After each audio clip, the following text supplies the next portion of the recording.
My name is Dana Everett-Boehm. I am the Folklife Program Assistant with the Tennessee Arts Commission, and welcome to our session, which is called Cultural Diversity and Civic Engagement.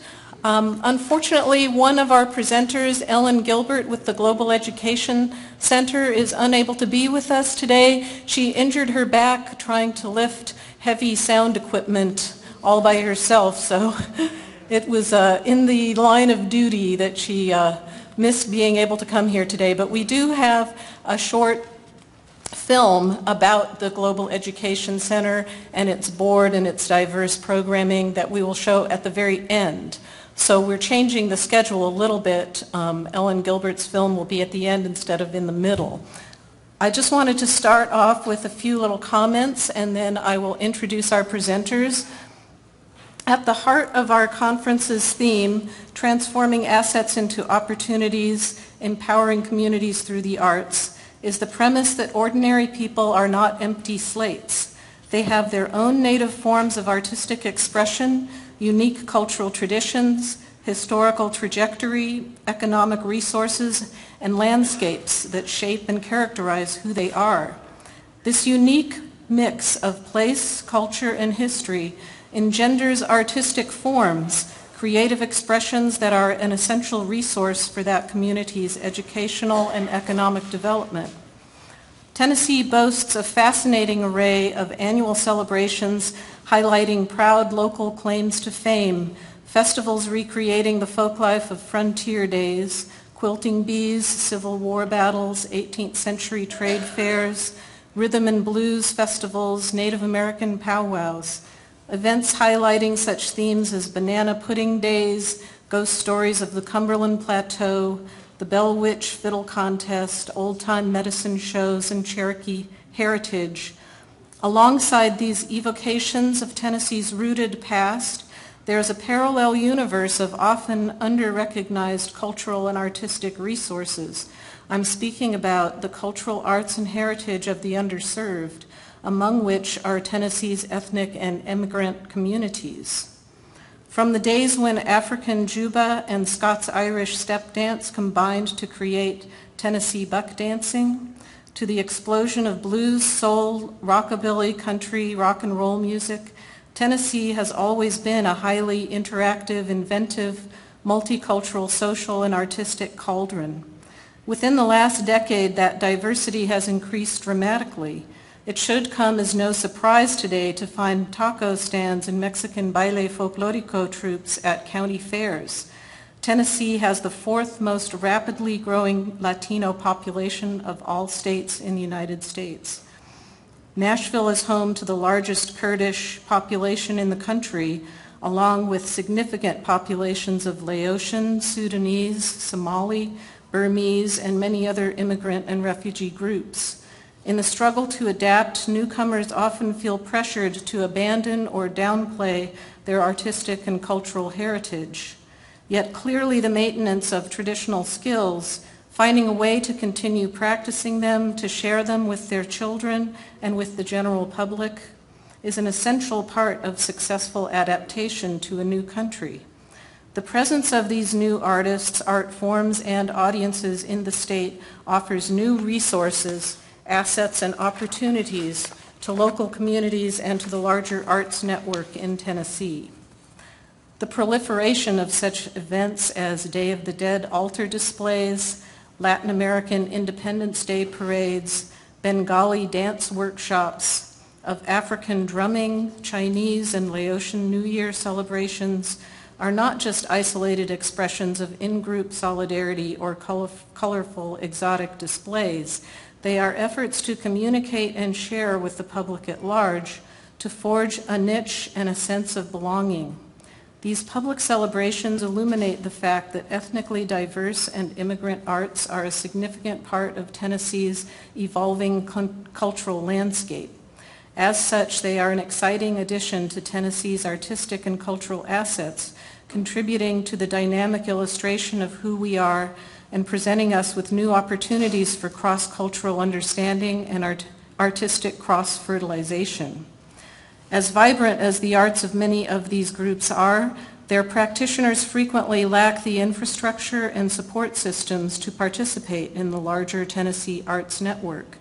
They may even lack basic materials for their arts. A good example is a Guatemalan Mayan marimba band who recently performed at a Latino event in Nashville. The event organizers had to scramble to find and borrow a marimba for them, since these talented musicians have not had access to a marimba since coming to the United States, and yet they are superb musicians. Major arts organizations such as the Frist in Nashville with their Cultural Connections Project and the Brooks Museum in Memphis with their annual Day of the Dead event are working to make inroads into these communities to expand access and opportunity, and also at the same time to broaden their own base of community support. Organizations can be sometimes challenged by their own institutional cultures and structures, however. The Brooks Museum of Art found itself having to relocate its 2011 Community Day of the Dead altar display to another site due to rules restricting organic materials and burning candles inside the museum. This session explores how 3 Tennessee nonprofit organizations, 2 arts organizations, and 1 social service have developed culturally diverse boards and sensitive artistic programming through close cooperative engagement with ethnic and immigrant populations. Each speaker will address how her organization meets the challenges of working with culturally diverse groups to identify artists and tradition bearers within the community and to find ways to help them nurture and develop their skills, to interface with and educate the public, and to develop sustainable educational and economic incentives and benefits for the artists and their communities. Originally from Spain, Coral Getino has worked as the president of the board, director, festival chair, grants writer, and probably everything else for Knoxville's Latino arts organization, Hola Hora Latina, since its inception. A chemist by trade, Coral is a former Spanish instructor and a current court interpreter and owns a Spanish language solutions small business. She is also the project director of a 2-year initiative to identify, interview, photograph, film, and report on Latino traditional artists, events, and activities in East Tennessee. This project is called Latino Folk Arts and Traditions in East Tennessee. With funding from the Tennessee Arts Commission Folklife Program, Coral and her primary field worker, Rafael Casco, a painter and traditional craftsperson from Honduras, have documented everything from Mexican candy and sugar skull makers to Honduran dance troupes to Peruvian Independence Day celebrations. A number of these traditional artists perform or display their work at the annual Hola Festival, which is held during Hispanic Heritage Month in downtown Knoxville. So without further ado, let's give a big applause to Coral Getino, and I'll hand the mic over to her.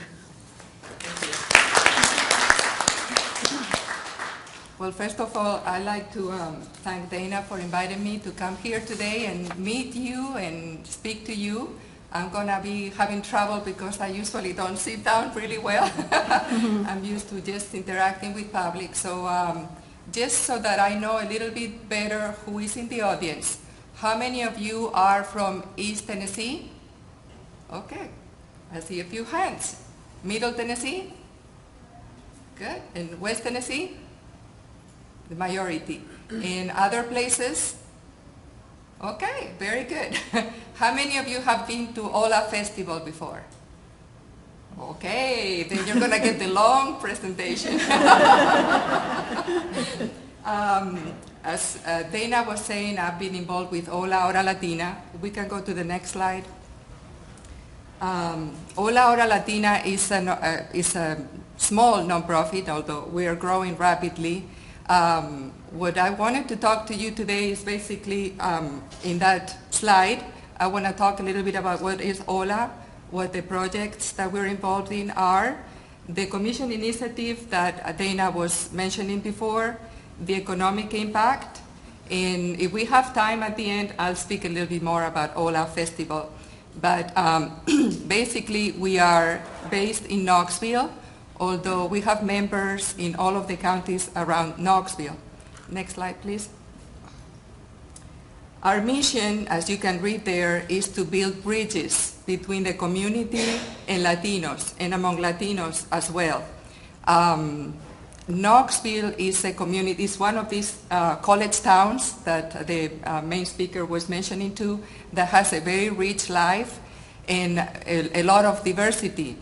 There was a bunch of people from many different countries that may have lived in Knoxville for about 20 years and yet failed to really integrate in the community. The reasons why they failed is because they had other priorities. They were more focused maybe on their work and their family.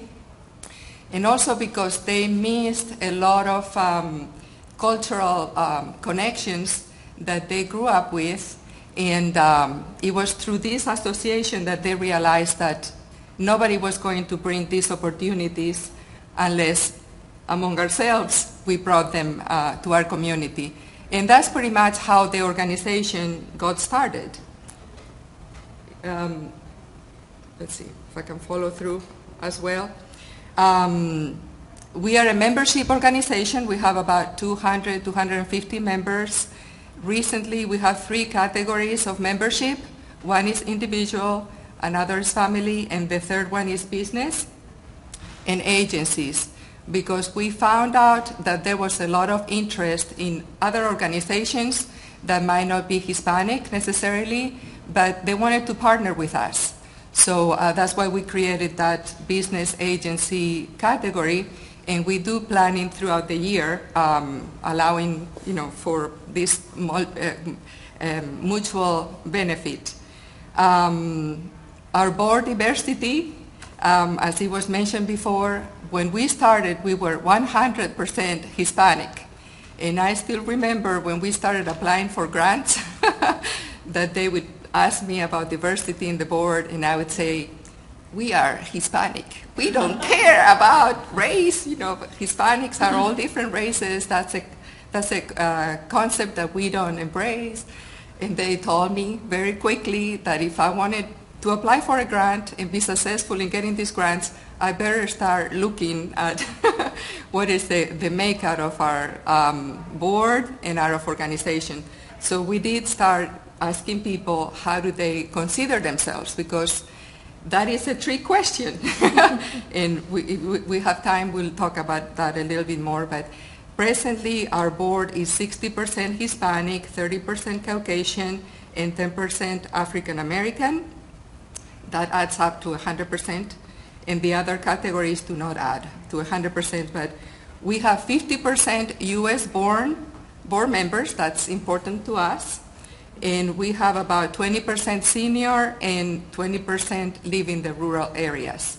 Knoxville, if you have been there, is kind of like in the middle of where Hispanics live around. There are 3 main areas, although Knoxville is actually growing in percentage of Hispanic population, but the 3 main areas where most Hispanics live are Morristown, Lenoir City, and Sevierville.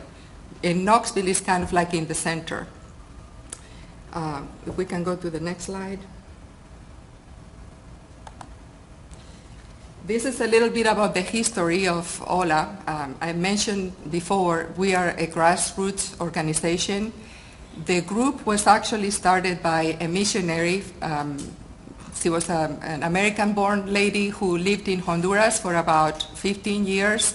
When her children were in high school age, they returned to the United States, to Knoxville, Tennessee, and she had learned Spanish. She didn't want to miss her language. So she started celebrating these coffee hours at her house, and it was about, they just got together about once a month, first Friday of the month, to have a little cup of coffee and chat in Spanish. She invited University of Tennessee professor spouses or graduate student spouses that were from Latin America, and they baptized that group Hora Latina, Latin Hour, and for short it became HOLA, H-O-L-A, which also means hello. and it became like a welcoming committee. Whenever anybody new came to Knoxville from Latin America, quickly they told them, oh, you need to go to the OLA meetings, and that's how it grew little by little. At the beginning, we met at people's homes, but once we hit about 35 people, it was way too many people to hold in anybody's house. And there was a big interest among the group to do different projects, different things. Why don't we go to hospitals and prepare meals? Why don't we do this? Why don't we do that? And one of the things that we decided to do was to celebrate Hispanic Heritage Month. It was, I think it was in the year 1999, we met a bunch of friends at Borders bookstore. Everybody, we convinced the owner, the manager, to get out all of their goodies, all of the Spanish-speaking books, or there were like 3, I think, in the store. But we convinced them, just get all of the travel books and the cookbooks and everything, and we'll just bring decorations. And then somebody said, I'll bring my guitar. And somebody said, oh, my son can play piano. And then we have a big, a little performance there, including somebody holding a piano at Borders.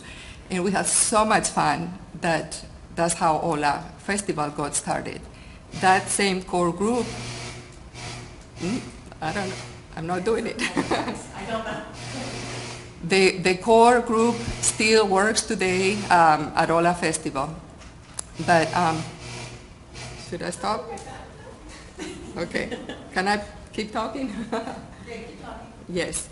Well, that's how OLA Festival got started. About the 3rd year in the making, we realized that it was actually expensive to make a little event like that. And that's when we started thinking about incorporating. We became a chapter. We applied for a 501c3. It took us about 1.5 years to get that category. So it was a slow process of building. And then, 10, 13 years later, this little festival that the first year was about 200 people, now we just had about 20,000 people. And in the meantime, we had been, along with the festival, we have also been growing the organization and the different events that we offer. One of our main turning points was in 2009, when we could afford finally to have an office and we no longer had to work from my kitchen home. And now we are located at the Emporium building, which is in the art district, the heart of the arts in Knoxville. So we're very, very proud to be part of that community. We have a lot of activities that we do throughout the year, although we are best known for OLA Festival. And I will be talking about that a little bit more at the end if somebody has to keep me on time, because I'm not really good about keeping time. And then if we can go to the next slide. What I really wanted to talk to you in depth today is about the Traditions Commission initiative that Dana was introducing at the beginning. That is one of our most recent projects, and it's been a lot of fun. And I think it's something that you can probably take home and run with it, I hope. This project was mainly done by Rafael Casco and myself. I was more like the writer. He was more the interviewer. The interviews were performed in Spanish, and then they were transcribed by Dana. And then we developed an essay in English that will be published at the Tennessee Arts Commission website very shortly, so keep coming back, hopefully.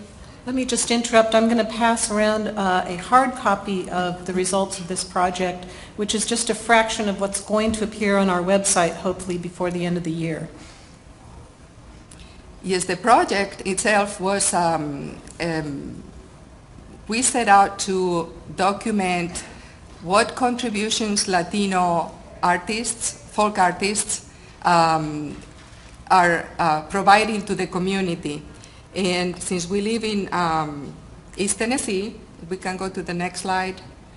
These are some of the cities that we kind of focused around.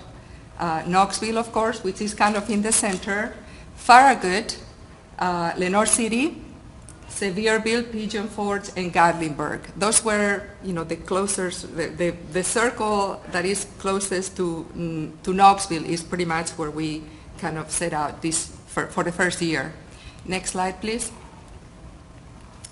The project itself, the findings were organized in two sections. Part one was cultural events, and part two is the contributions of individual groups and individuals. But on the cultural events category, the condition was that these were ongoing traditions that are kept, and they had to be celebrated for more than 1 year. That's the conditions that we put in. And we have several there that are like Peruvian Independence Day, the Day of the Dead, the Our Lady of Guadalupe, Las Posadas, La Novena, and Cinco de Mayo. Cinco de Mayo is a festival, but most of the other ones are more like private events that we were invited to. Next slide, please. The Peruvian Independence Day is always celebrated around July the 28th, July the 29th. In Peru, it's an official holiday. Here in the United States, the Peruvian community celebrates it usually on the weekend that is closest to this date. And as in many of the celebrations that Latinos do, there's always food and dancing. So that's what you can see there. The Peruvian community is very large in Knoxville, and this particular celebration was started by Dr. Humberto Rodriguez, who is a gynecologist in Knoxville, and his wife.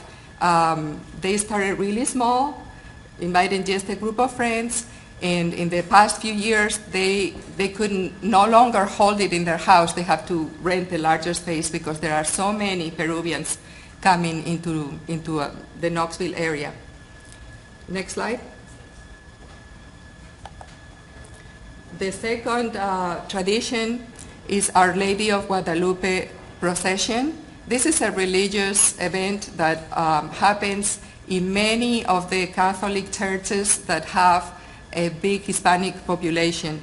This one in particular that was documented happened at the Holy Cross Catholic Church in Pigeon Forge. And what was really amazing was that this procession happened at midnight, the night of December the 12th, which is the cold part of the year, and yet there were about 100 people on the streets. We do have a video that you will be able to see when it's up on the website. It was also, there were people of all ages, and it was very heartwarming to see that there was not only Hispanic people, there were other people from the community as well that are really embracing what Hispanics have to contribute. You can see in one of the pictures the Knights of Columbus carrying the image of Our Lady of Guadalupe. And the middle picture is a little girl who was dressed up as the image.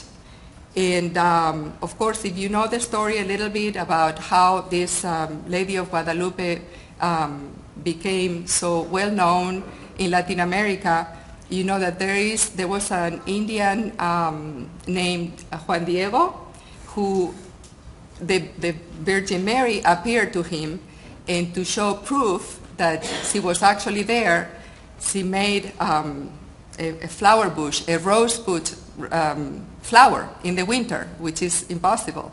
So that's why at these celebrations you will always see a lot of flowers. People bring flowers, they dress on their traditional costumes, usually indigenous, and they bring images of the Virgin so that they are blessed, and they keep them home. There's a lot of devotion in all of the Americas for this Lady of Guadalupe. Next slide, please. The Day of the Dead is also a celebration that could be, in a sense, is religious, but not necessarily. There is a lot of cultural aspects. It's not necessarily just something that happens in the church. As a matter of fact, a lot of the altars or a lot of this celebration is done at home. And here in Knoxville, we did celebrate last year an altar contest. We had different members of the community who did different altars. What was very interesting to me, because I'm not from that Mexican, I don't have this tradition in my family, so I was learning along as I was going. The altars were all so different from one another. So it was very interesting for us to interview the different members and learn the different elements and why they look so different. Depending on what part of Mexico they were from, they do display the altars or ofrendas a little bit differently.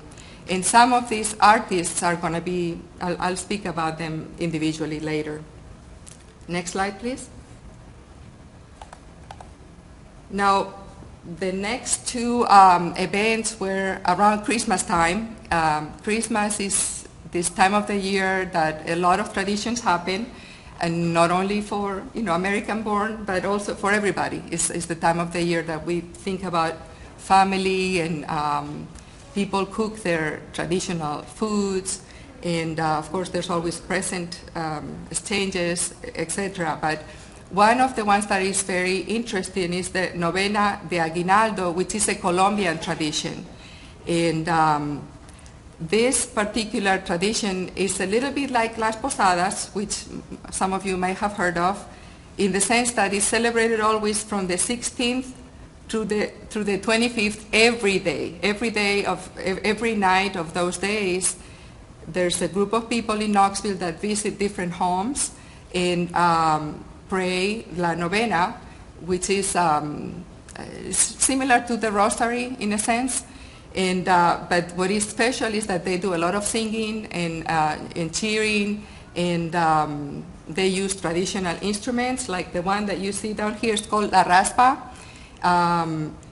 Rafael Casco is the gentleman that is singing. He has a really good singing voice, and he's playing a turtle shell, as you can see there. All of these are brought obviously from Colombia. They're not available in Tennessee yet. And what you see on the far right is a Belén, or what do you call that in English? I forgot the name.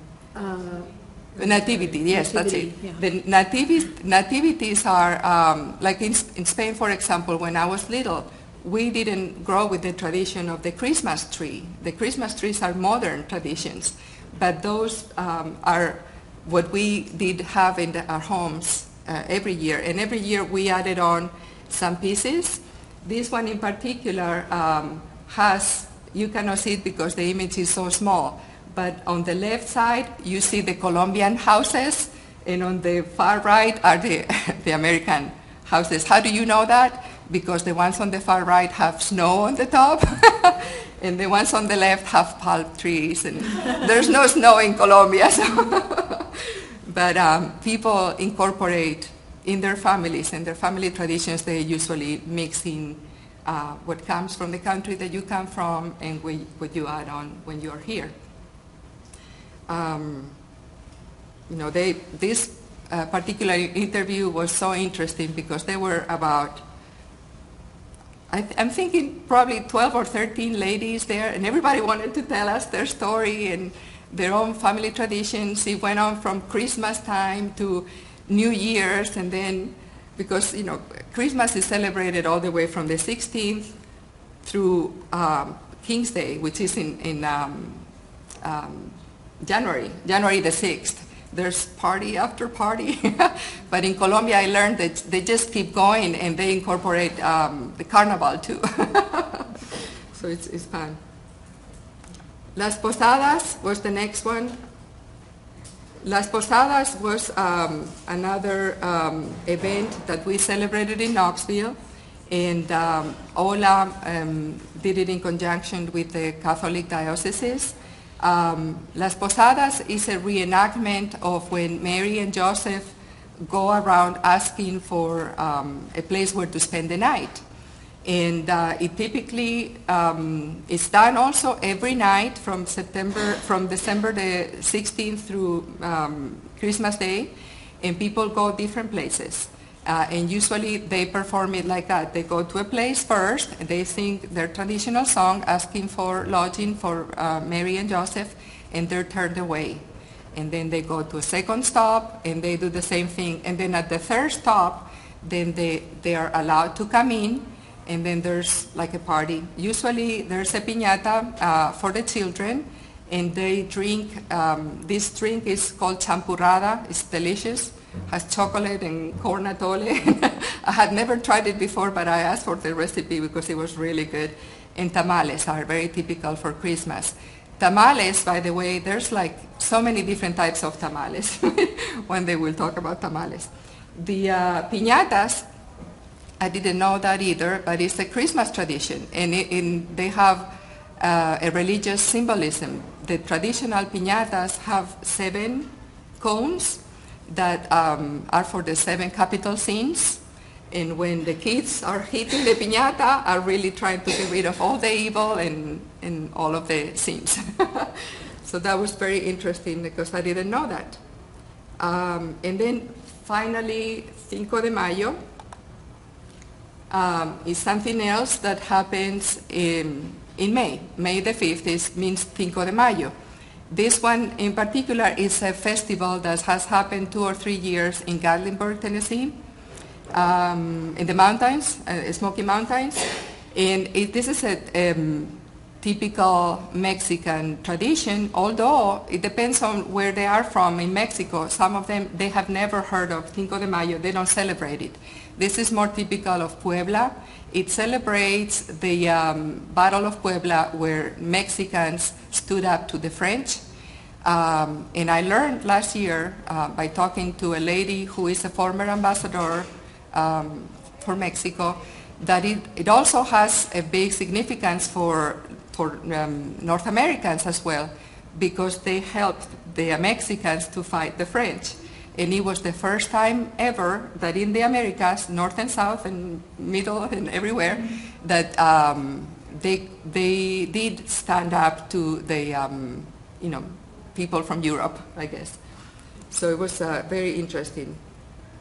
This celebration is, they pretty much do everything Mexican. They are Mexican dances, Mexican food, lots of people wearing hats, and it's a lot of fun.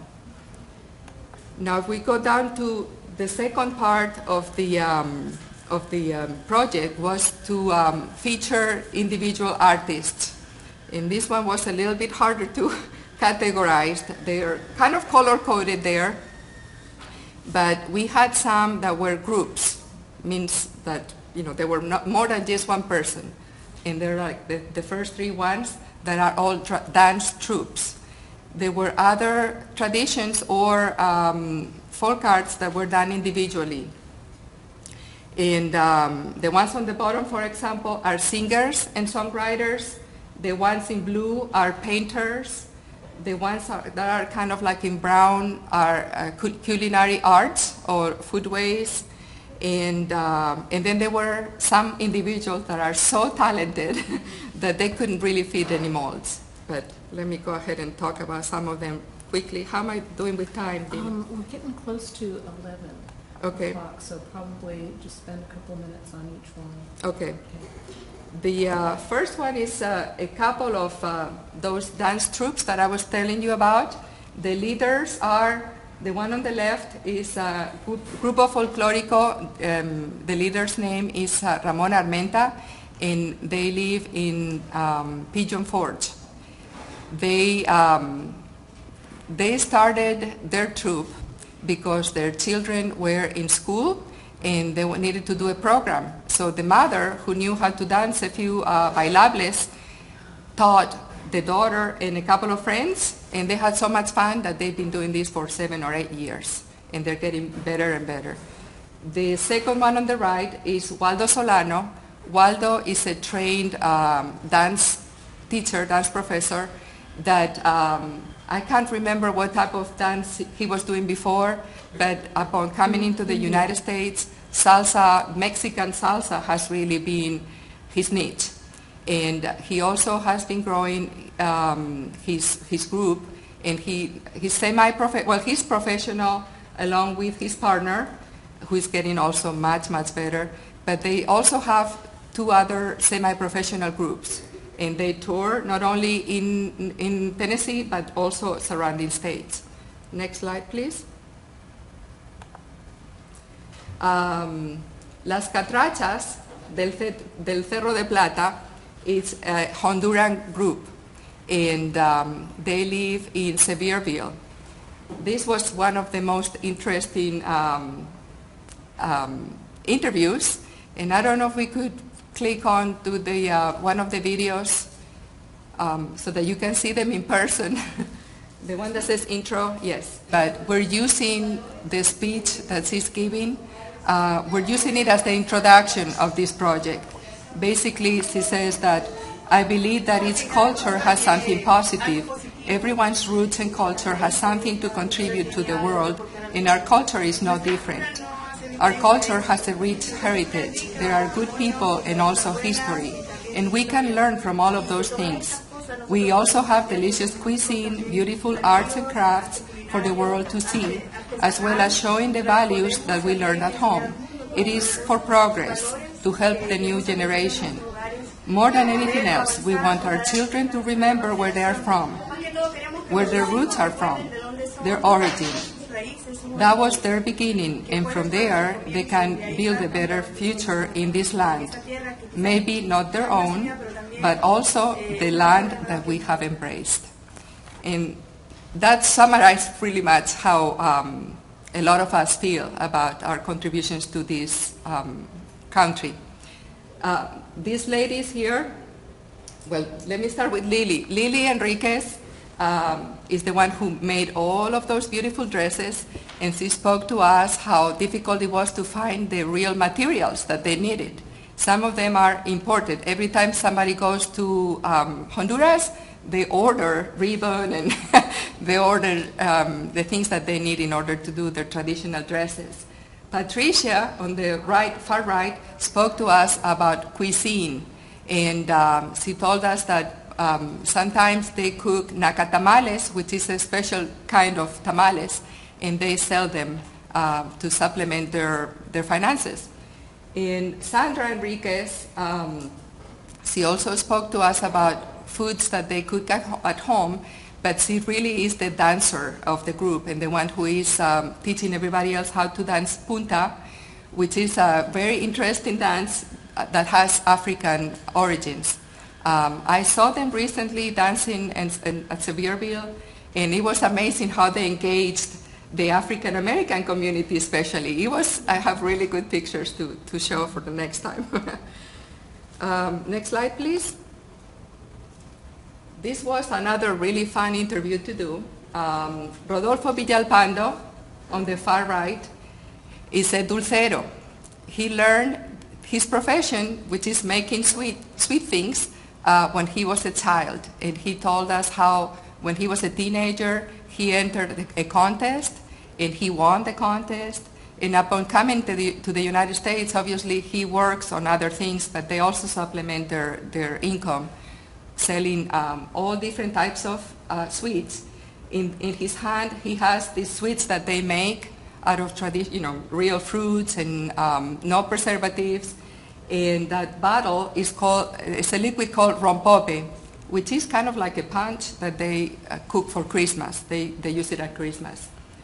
And down here, you can see some of the skulls. Well, that's not a really good picture, but it shows pan de muerto, which is another good that they make only for Dia de los Muertos. And on the far lower right is Mario Navarro, which is another person who he's an engineer that has a Mexican restaurant, and he spoke to us how he learned to cook from his grandmother. It's a Mexican tradition, I guess also in Latin America, where families are so large and one of the grandparents becomes a widow or widower. Sometimes children go and live with them. So he grew up with his grandmother, and he learned to cook from his grandmother. And he is from Sinaloa in the Pacific coast, and he was telling us all about tomatoes. Tomato is one of the bases of their cuisine, and he wants to do the tomato festival in Knoxville. So hopefully in a couple of years you can all come to Knoxville and go to this tomato festival. The paintings there also are by Rafael Casco, which is the co-author of this project. Next slide, please. Okay. Yes, this is Héctor Saldívar, who is a piñatero. He makes piñatas out of paper mache. That's a depiction of La Catrina that he did for Dia de los Muertos last year. Next slide, please. This is the winning altar from last year. The Resendez family is also very, very talented. They not only do beautiful work like that, they also do embroidery and they act. Next slide, please. Juan Carlos Martín Trejo is one of these people that is just so talented. He built up that torito that you see on the far, that is actually the size of a small person. I asked him, he doesn't speak a lot. He absorbs everything that he sees around. But he told me that his father took him to a fair when he was little, and he watched how they made a torito, and then he made one for us. It's a firework, right? Yes, it's a firework. This one didn't have any fireworks, but he made it. I don't know how much time he made it, how long it took him, but down there, that's him standing by a mural that he painted last year out of little pieces of, he made them, the painting, the canvas is mounted on pieces of windows and doors. He works in construction, so he's really clever in that sense. Next slide, please. Can I ask a question about that piece? What happened to it? Which piece? The piece that he's standing in front of. The mural? Uh-huh. He has it. Yes, that's his own. The mural was exhibited at Casaola for about 2 months, and hopefully he will bring it again this year. That was not completely finished. He wanted to put a little bit more color. Are you interested? We can talk later. That scale, that size scale would be great in our ticket. Okay, we'll talk later. Next slide. These are a couple of visual artists, painters, including Héctor Saldívar, the piñatero. He also paints. Next slide, please. And here we have, these were also really fun interviews to do. 3 of our singer-songwriters, and especially Juan Carlos Gutierrez, it turned out to be like a philosopher, and he's like the final interview in the project, which I encourage you to read because it's really, really interesting. Sadly, Santos, Asensio, and Juan Carlos Gutierrez are no longer in in our area. They both lived in Sevierville, but they have moved away. That's one of the challenges that we have as a community.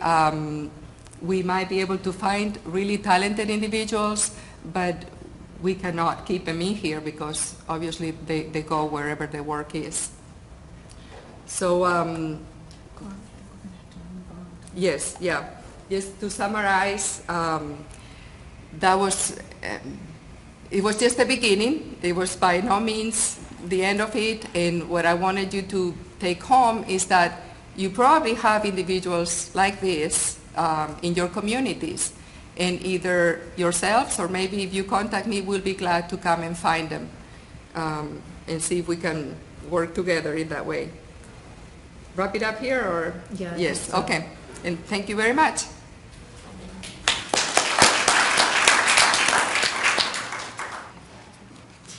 Jessica Castañeda is the bilingual state coordinator for the Migrant Education Program, which is a part of Tennessee Opportunity Programs, and also oversees a 6-school after-school program for Hispanic students in Warren County. She has worked with the migrant community for the past 11 years, and through this ongoing contact, she has become familiar with many of their traditional arts and skills. She is the project director for the Tennessee Arts Commission's Folklife Project, Hispanic Migrant Tradition Bearers, which is entering its 2nd year. As project director, she oversees a group of bilingual community scholars in interviewing and documenting migrant Latino tradition bearers. The goal of this project is to help these underserved artists find ways of sharing their skills and work, encouraging them to pass on their traditions to their children and to the younger generation, and to assist them in marketing their arts at festivals such as the Ola Festival in Knoxville, which they participated in this year. I was very happy to see that. So please give a big warm welcome to Jessica Castañeda. This feels very strange to sit here and not like stand up, but just to give you a little bit of background about what I do, we're not an arts organization. Our goal is basically education of kids. We're funded through the Department of Education.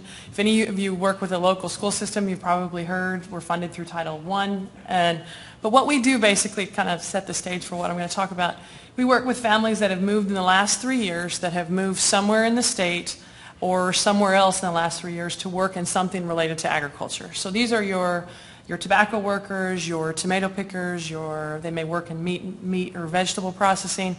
And when I first started, I learned Spanish as a missionary, and I didn't know what a migrant was. I didn't know that much about agriculture, and they just said, just go find them. And this is a population that you will not see unless you're actually, most of us drive past a tobacco field and never pay attention when it's getting ready to be topped and when someone needs to cut it or where it's going to be stripped or hung. Or tomato fields lots of times are in places that are not visible to just roads as you drive past. So 12 years ago when I started, they just said go find them, and so I have spent the last 12 years falling in love with this group of population. I'm the wrong person for someone to complain about migrant workers to because I care very much for them. So I'll just say that just in case anyone has any 2 cents. And the reason is this is a population that many of them come from many different backgrounds. They are a population that is, I think, they are so vital to our economy, they're so vital to their communities, but you don't see them. And they're usually, some of them may be undocumented, some are not. Many have been born in the U.S. and moved all over the place. But our goal is to 1 in every 2 migrant students does not graduate from school. And so the Department of Education about 35 years ago started the migrant program to follow students that didn't really belong to a school district. So if I've got a school district and I've got a student that's there only 2 or 3 months, I may want this child to be out of my classroom as opposed to really putting my heart and soul and really working with this kid. And if he's in Florida for 2 months of the year, in Tennessee for 3 months of the year, and then Crossville for a couple months of the year, nobody really takes care of this child. And as they move, due to economic necessity, because their parents are working, they get behind in school. And so a couple years ago, Dana had mentioned that they were wanting to work more with the Hispanic community. We work statewide, and our job is to go find them. So if anyone wants to know ideas of how to find people, we have to find them in the farms, in the trailer parks, in the apartment complexes, with the school. And we have staff that's what they do. Their job is to go out and find families, and then what we do is we have in-home tutors that we have to teach instructional, has to be standards-based. Anyone who's worked with the school system, you know that there's specific skills that each grade level needs to know.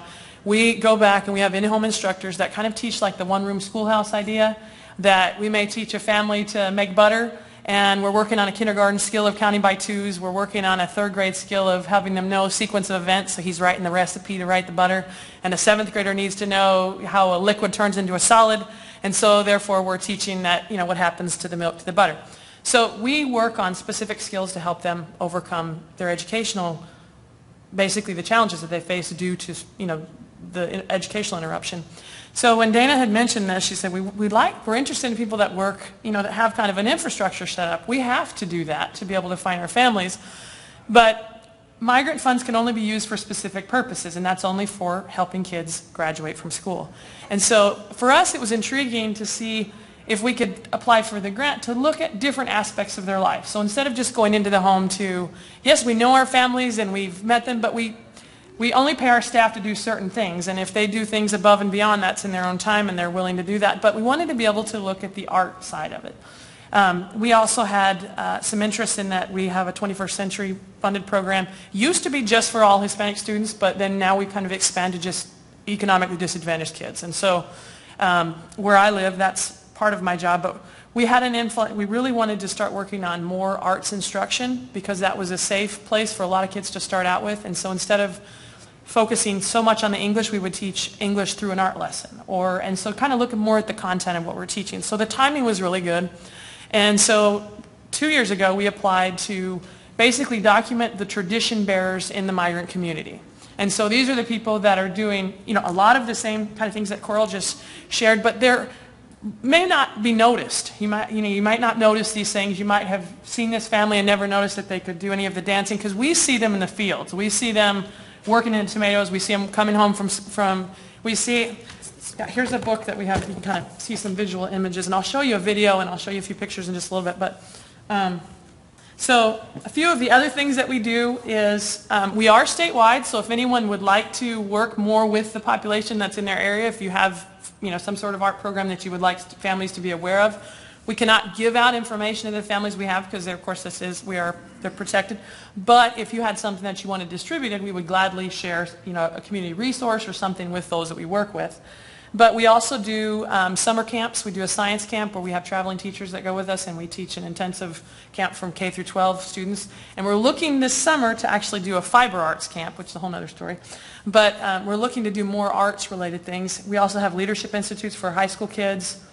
And we raise money for a scholarship for all migrant kids who, past or current migrant students. We raised money we have several materials that we sell that help families learn Spanish or learn English, and that money goes to a migrant scholarship. So, and then I'll talk about that in a little bit, but the Etsy store. But what we wanted to do was then just kind of show these different things that they were doing, see if they were involved in any arts. A lot of them we didn't know. And so when we got the grant, the first year was just a small amount of money, but it worked out really well because we already have tutors in the home. We already have them going to the community. We already know where the families are. So we then just started asking, hey, is anyone involved in any of these specific things? We were looking for traditional foods. We were looking for traditional, whether it was sewing or crochet, we found tons of people that do crochet. And we had several staff that kind of really took it and ran with it. They really enjoyed the chance to talk with them on different levels and to be able to that. So I'm going to show you a little bit of a video. The video basically it's going to go pretty quick through a lot of pictures of some of the stuff that we've seen and that we documented, but so we'll just go ahead and play that and then we'll talk about it after.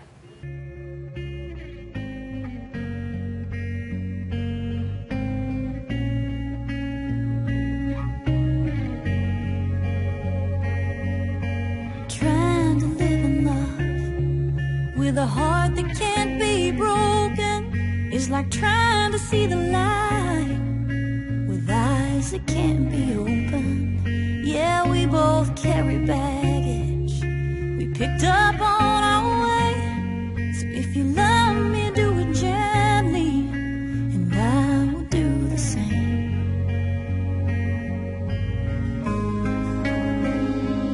We may shine, we may shatter, we may be picking up the pieces here on after. We are fragile, we are human, we are shaped by the light we let through us. We break fast, 'cause we are glass. 'Cause we are glass. I'll let you look inside me, through the stains and through the cracks, and in the darkness of this moment you see the good and bad.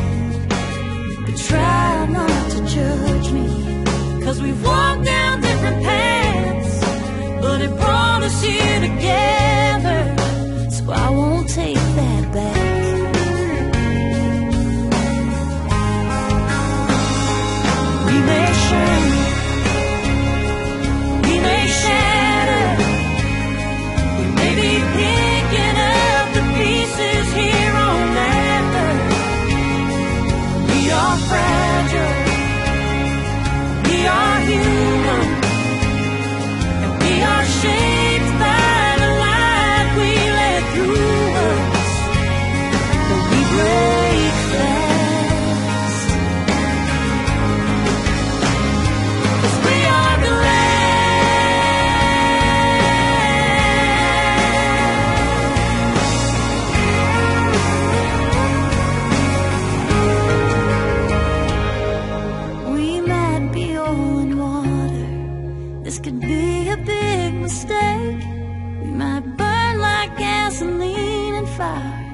chance we'll have to take.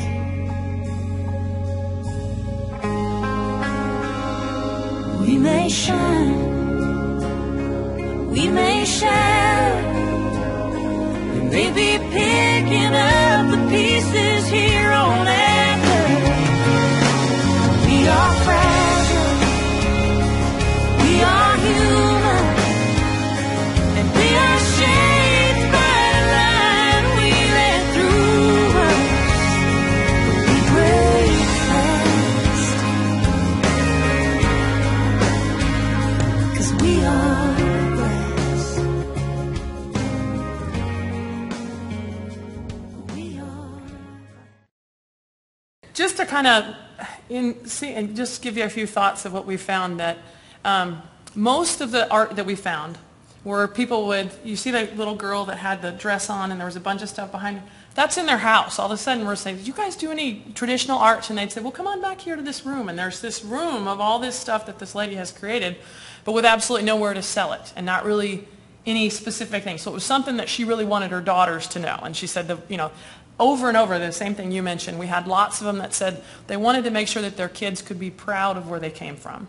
And that's something we see with a lot of our students, is that they are, a lot of times, they feel like the fish out of water.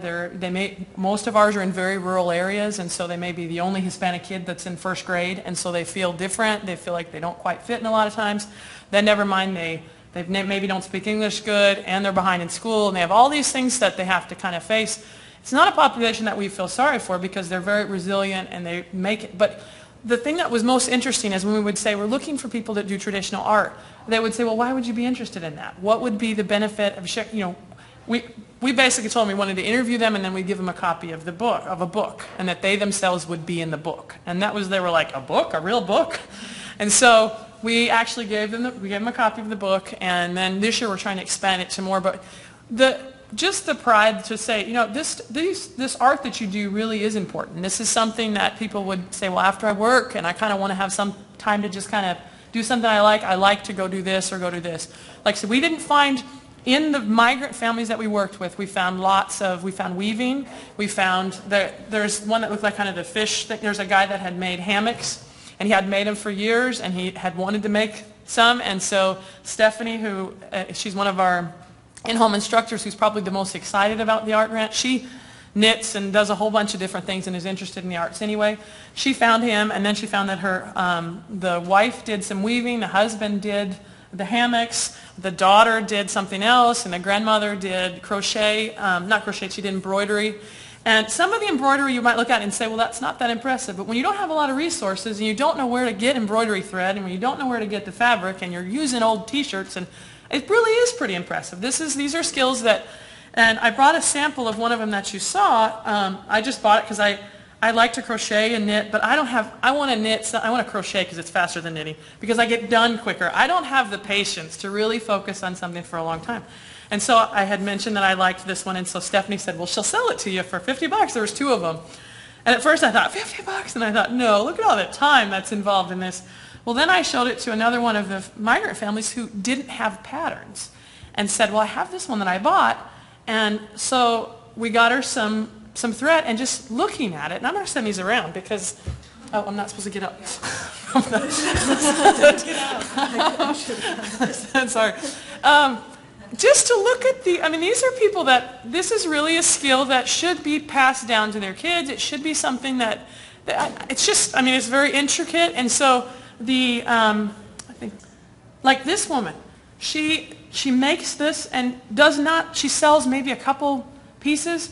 When I first showed Dana that they're so intricate, they're really, really good. And so one of our goals now is to expand it and I don't know if anybody's familiar with Etsy. Does anyone not?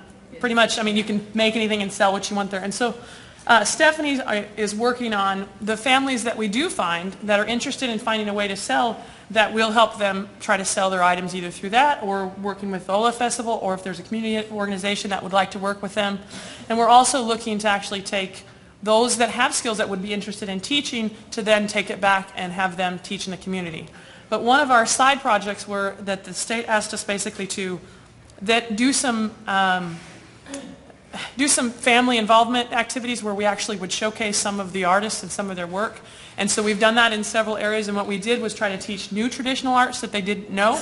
And so several of the pictures where you see, like, it looks like they're kind of in a school or at a cafeteria, we then did family events where we said, all right, you've taught us something that you've done, let's teach you something new. So we did weaving, we did tissue paper around Christmas where they, you cut out all sorts of designs with tissue paper. And we came teaching them, supposedly we were going to teach them, and they just went crazy and said, well, this is what you can do, and this is what you can do. But, well, that shows us, we think we're going to show them some new skill, and they already had that.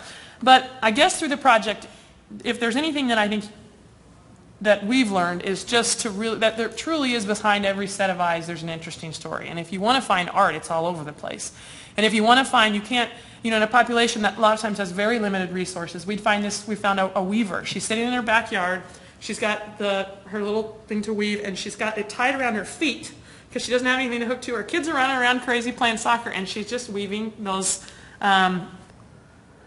These were the raffia bags. They made this was a real big thing in several of the areas.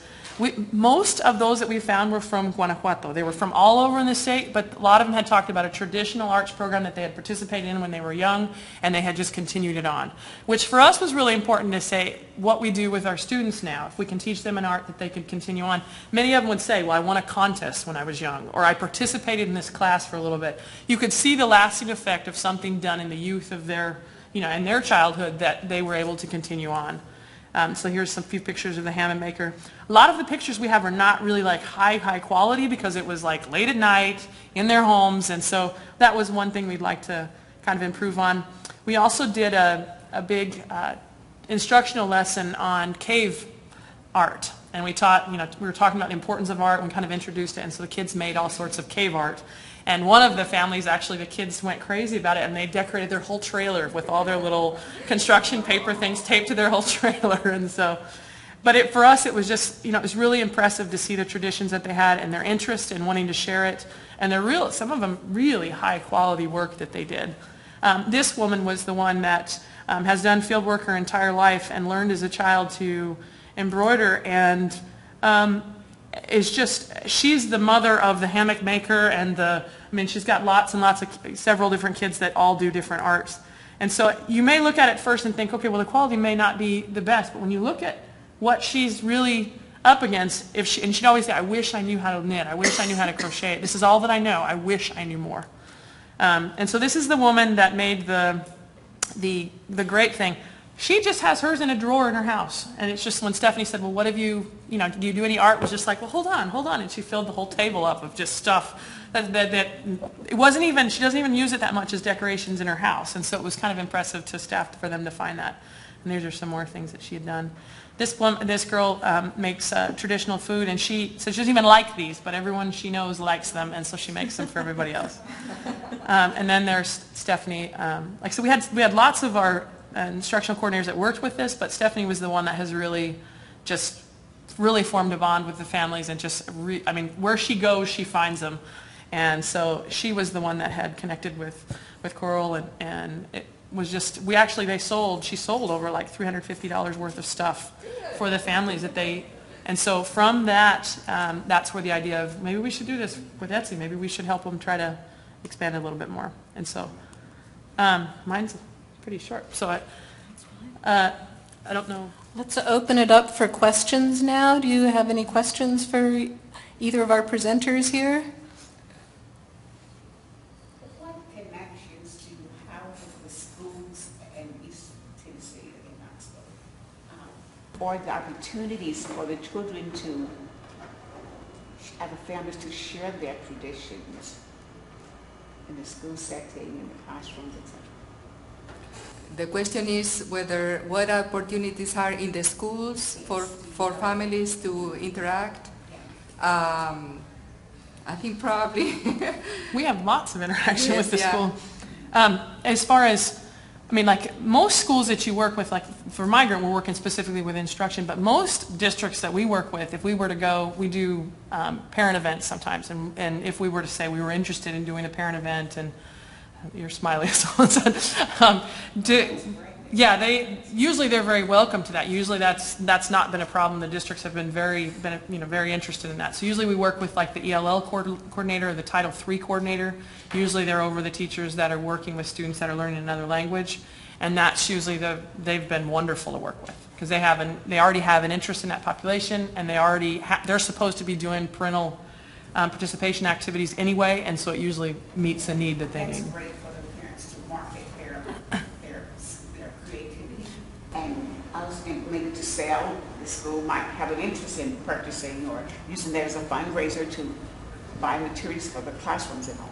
But most importantly, the connection with the tradition, the regular classrooms, not just the ESL classes, but for the kids to use those art forms to build bridges and show appreciation and sensitivity to what the traditions are like, or what the earlier forms of art, and it currently is in some of the other ethnic groups. Yeah, that's what the Ola Festival is all about, that. And we actually, I didn't got carried away with the Commission initiative, so I didn't even talk about the Ola Festival, but everybody should have a copy of this, which is this is a calendar, actually, for the year, but it has a lot of information about Ola Festival.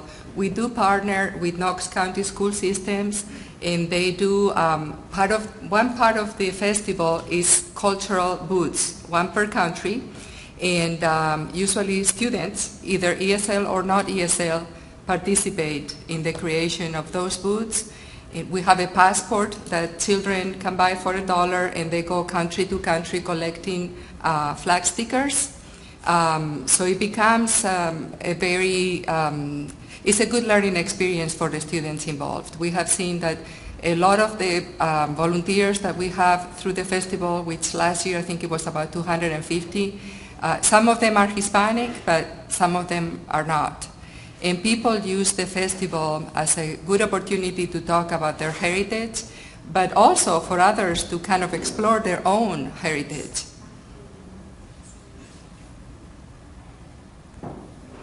Are you by chance aware of a similar organization to OLA in further East Tennessee? We're from the Tri-Cities, Kingsport, Bristol, Johnson City. Yes. Do you know if there's an arm of that there? Yes, el Club Latinoamericano is an organization that is about as old as OLA. As a matter of fact, I was just thinking, how did I get involved into, back when we were not even an organization. I came to a presentation by the Tennessee Arts Commission where Norma Cantu was touring the state, and that's where I became aware of this world because, I'm not connected to the arts by trade. I'm, a former scientist, but Humberto Collazo is the leader of that group, and they do have a festival. I think the last couple of years, I think they have not celebrated it. It's smaller than Ola Festival, but they do have events throughout the year. And also ETSU, Dr. Ardis Nelson leads a group that they do have something in the spring, in the spring or early summer maybe. They do have also a similar festival to Ola's. And I think the organization that she works with is also called Puertas Abiertas. They have a whole bunch that they've done several activities. In Johnson City, okay. right around ETSU. But I also wanted to add that part of the Ola Festival, we have a parade of nations where that's people wear their traditional customs, and that's a lot of the pictures that you see in this book. And a lot of them are from Johnson City. They come down to Knoxville, and it becomes like a big celebration. We get people from Nashville to come to Knoxville as well for this, because it's really, I think, we are, we think we're the best. The best in Tennessee. Well, and she was good with us because we're very underfunded, and Stephanie said, well, the booth fee is this much, and I said, can you ask her if we can get it free, and she waived it for us, so thank you. How are you funded? I'm sorry, I was just curious. Go ahead. How are you guys funded? We're funded through the Department of Education. Tennessee Opportunity Programs receives lots of different grants funding, but the main program I work with is funded through the Department of Ed. Department of what? Education.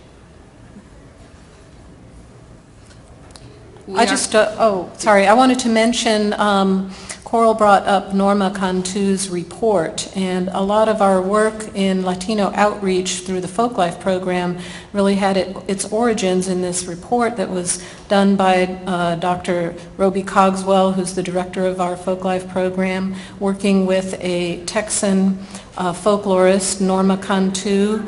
They discovered a lot of Latino groups and organizations and artists around the state and wrote up a report about it. And it's basically a blueprint on how to reach out to these groups and try to incorporate them into what the Tennessee Arts Commission does. And it noted that there were numerous challenges, which is that many of these groups are not aware of and don't interact with the larger arts infrastructure, and that we would really have to think outside of the box and work with like social services groups and go out and find people, that you couldn't just wait for them to come to you, which is sort of the genesis of both of these projects, you know, the idea of going out and finding people and making them aware of what opportunities are there for them. Speaking of that, how can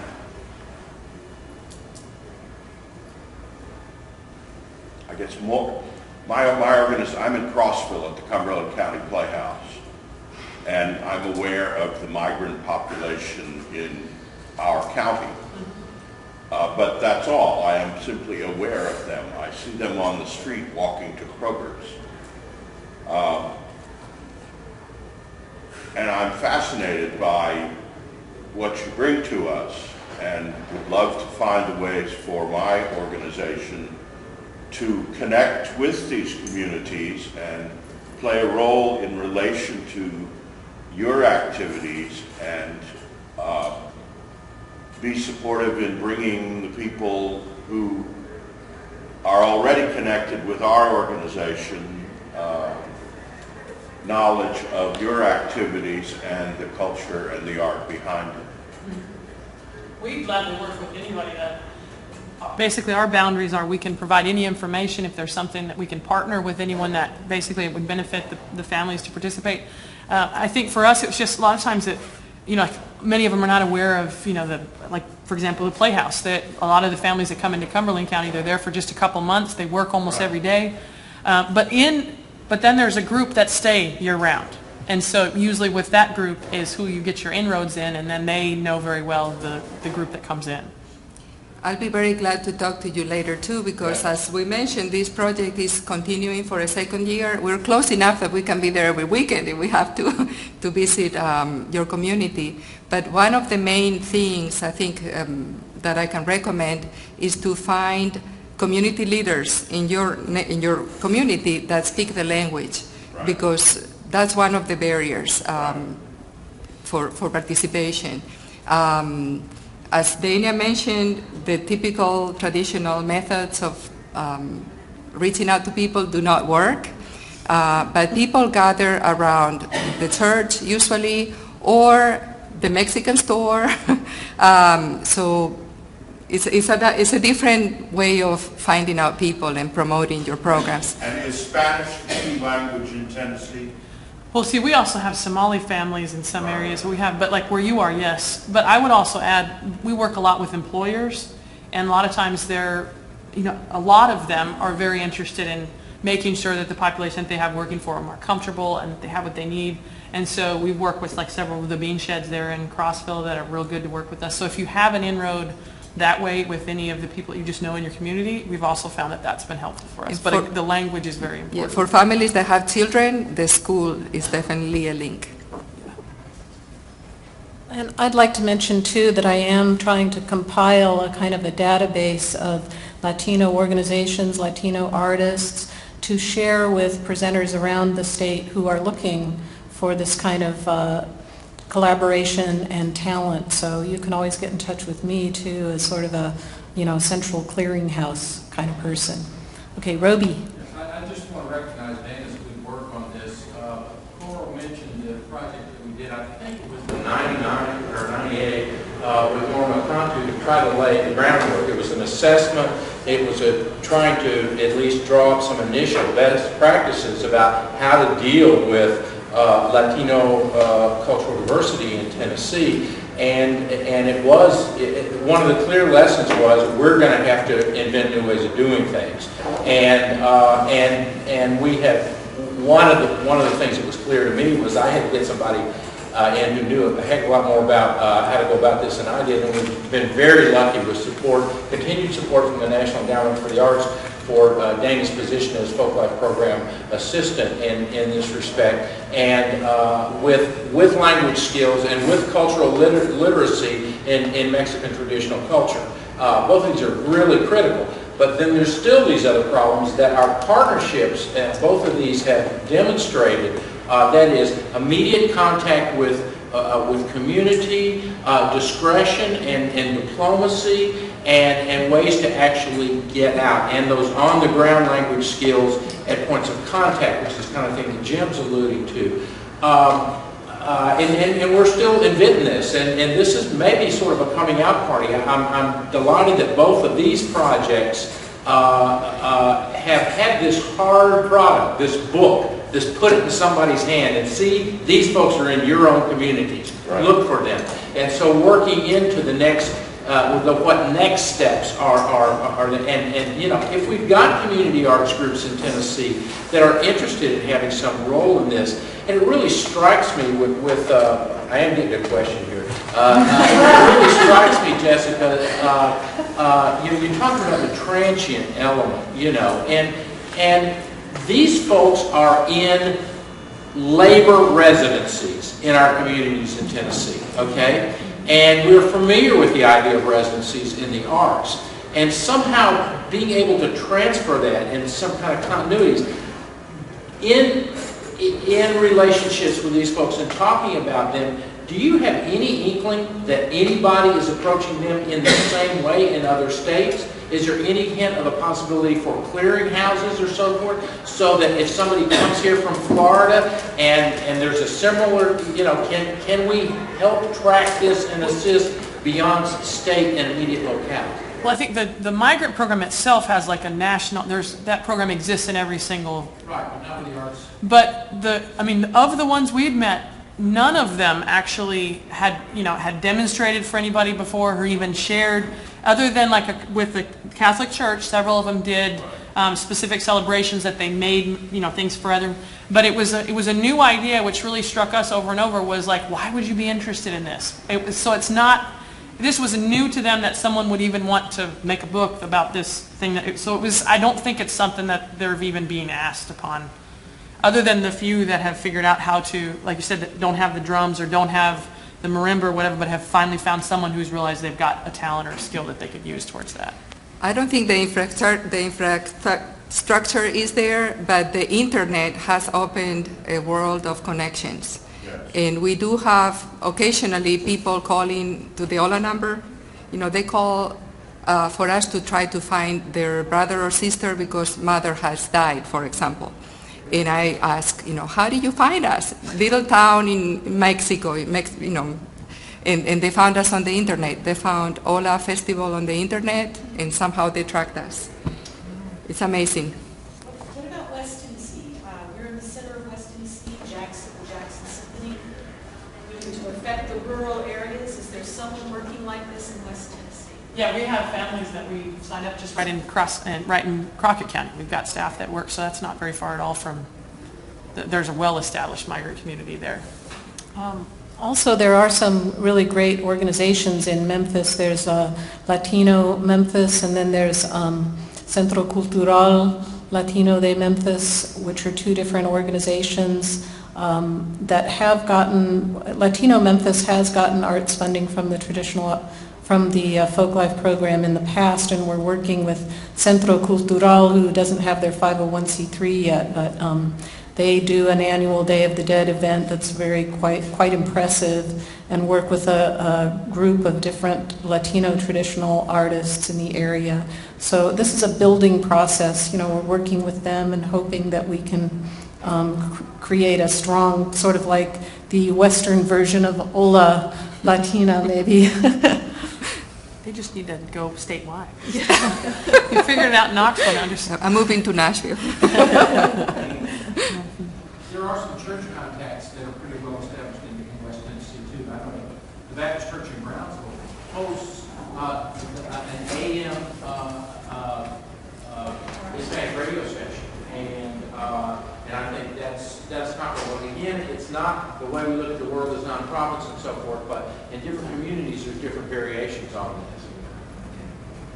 And the employer point that Jessica's making is really important. It is in, you know, and to cut to the, you know, the gorilla in the corner, people's concerns and misunderstandings about the presence of migrant laborers just as a social conflict issue. This is all over the state, and I think this is a great example of where the arts can really plug in and play a positive role in this, and it's in those employers' best interests to go along with this. And you know, we haven't even gotten to fundraising possibilities. At one time, we daydreamed about a school residency program using. We've got some great mariachi groups in Tennessee, and that is somewhat fluid as well.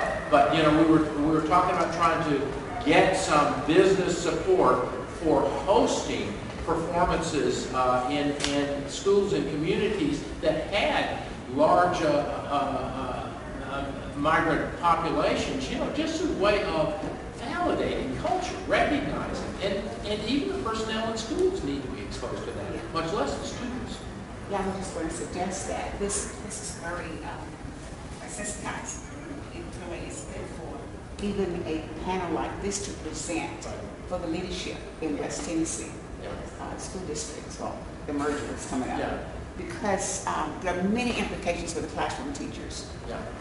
Many implications for administrators, and then they are really reaching out for those partnerships, those vendors as well as the employers who really employ the masses of the Hispanic, Latino community could be at that table or could be at the training to hear this kind of empowering presentation. I think there is interest too on a lot of levels, not with everybody, but I mean, the biggest thing for us is you have kids involved, and the idea that if they could learn an art now, that not that these traditional arts, that was one of our big focus, that they don't disappear.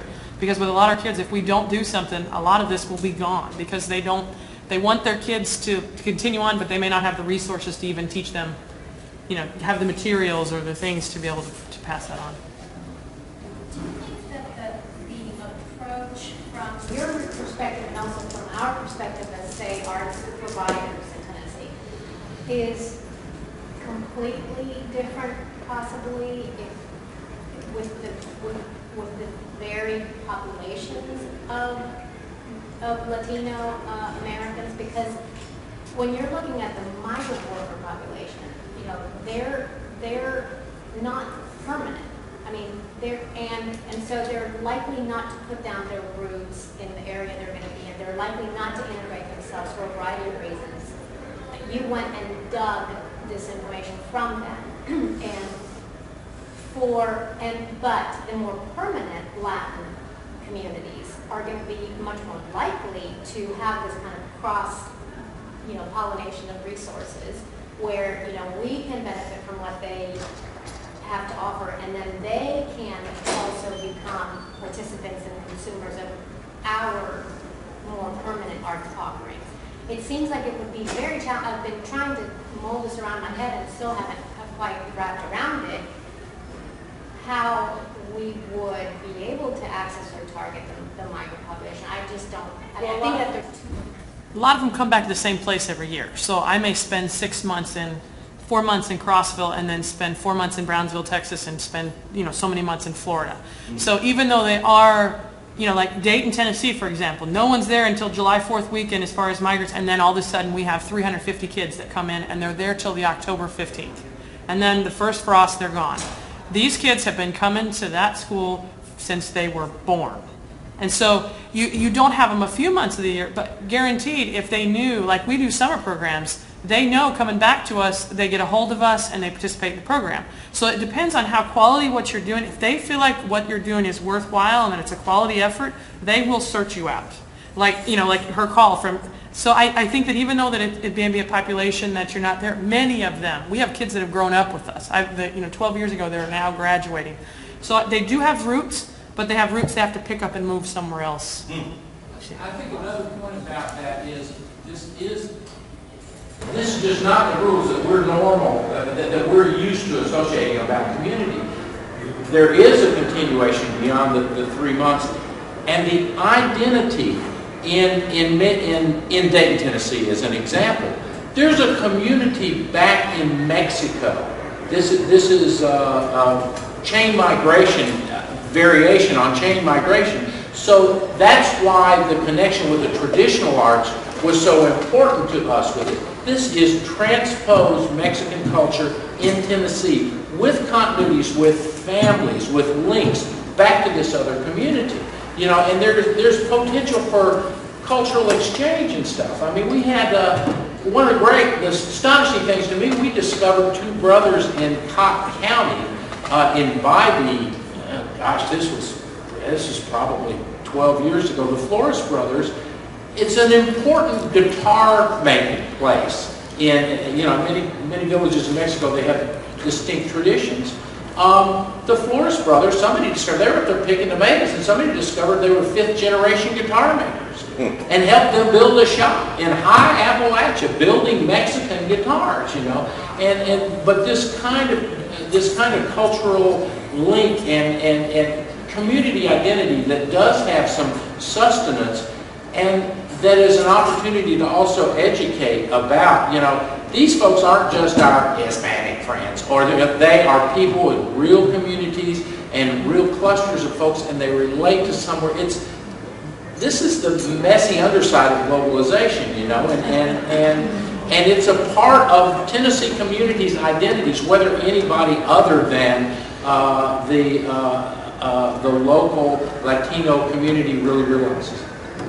Yeah, I think it's really important to note that the word migrant can be misleading, because these are, in a sense, permanent migrant communities, like Jessica's saying, that return, that come back, that have interesting roots back in Mexico. And in many ways, their presence here, not just migrant, but all of the Latino immigrants and inhabitants of Tennessee and multiple other ethnic and immigrant groups, are revitalizing a lot of areas of the state, both rural and urban, with their small businesses and artistic activities and so forth. So they are a really important resource. I just wanted to add that I think that you touched on a point that we didn't really address on this panel, but you are right. Hispanic community can be, they offer art, different ways of doing art, but they also receive. They can be the receiving end. There's a whole other community where you could be programming for. And that's why we make so much emphasis on this bridging. You know, Ola is a bridge of communities, if you want to. A lot of times it's a matter of not, you need to make things a little bit easier. We spoke about language, but it's not only about language, it's about what you typically do. You know, people don't usually go to the opera, or people go to the opera, so it's breaking grounds sometimes. Yeah. Yes. I just love, Dr. Gattino, how the cross-pollination of cultures, Peru, Mexico, and you're from Spain. I'm from Memphis, Tennessee, so speaking of West Tennessee, and watching this from the perspective of, we're teaching flamenco dance. Noelia Garcia Carmona teaches flamenco in our core program since 2003 at a ballet school. So flamenco is in our core program. But 100% of the students are either African American or Caucasian. 38% are on full scholarships, and there are a few Asian students. So they're all learning flamenco and Spanish culture. But what we find out, we have very few Latino students, because mostly we engage children through social community organizations. Latino Memphis, we're working on that, but homes where abused women are being sheltered for, say, 6 to 8 weeks, and they're hiding. And so they'll come into dance, but then we'll lose touch because it's just very, very difficult to stay in touch in that kind of situation. So we're grasping because we have this wonderful staff that can speak Spanish and can teach Spanish dance from Barcelona about how to reach out, but we are teaching primarily African American students in public schools flamenco, and there's a synergy that's amazing because of the African roots. And the Spaniards came over to Cuba and picked up the 12s, and so all these cultures blended back when flamenco was being formed. But most of the children, when we perform flamenco in Memphis City schools, I'm looking at Donald who'll understand, most of the children don't understand that Spanish comes from Spain. So Noelia comes out and says, "Where am I from?" And they say, "China." And she's just flummoxed. She can't understand, why don't they know? And a child from Mexico ran up to her after a performance and said, "Miss Noelia, my mother never told me they speak Spanish in Spain." Wow. So I think the value of teaching Spanish dance to all these cultures, there are two things. I feel like President Obama and Mitt Romney. Number one is that our city, it's difficult for us to bridge build. We work so hard to cross-pollinate cultures in our city of Memphis. It's difficult. Our history makes it difficult. And children are afraid of other cultures. And so Noelia has gone into kind of a hostile environment in the schools where children are saying, "You have a funny accent. I don't want to learn from you." She's experiencing, it's difficult for her. Children are making fun of her and drawing funny mustaches, like gaucho mustaches, on their faces and coming into her class. And she feels that she's being made fun of. But she understands what she's doing. And I think what she's doing is opening up a world for these children so that when their community does integrate, and it will happen in Memphis, that they will be more open to it. So the cultural diplomacy that the arts are playing in Memphis, we're just on the cusp of it. But we would like to be involved however we can because of this resource, so please let us know. Well, we kind of feel that art is this universal language that anybody can relate to. Maybe not necessarily a play, but we talked about traditional arts, embroidery. It speaks to us no matter what, the language of the person whose hands build that. So I encourage you to keep working, and I'll talk to you later. Well, thank you so much for being here. Thank you to our presenters.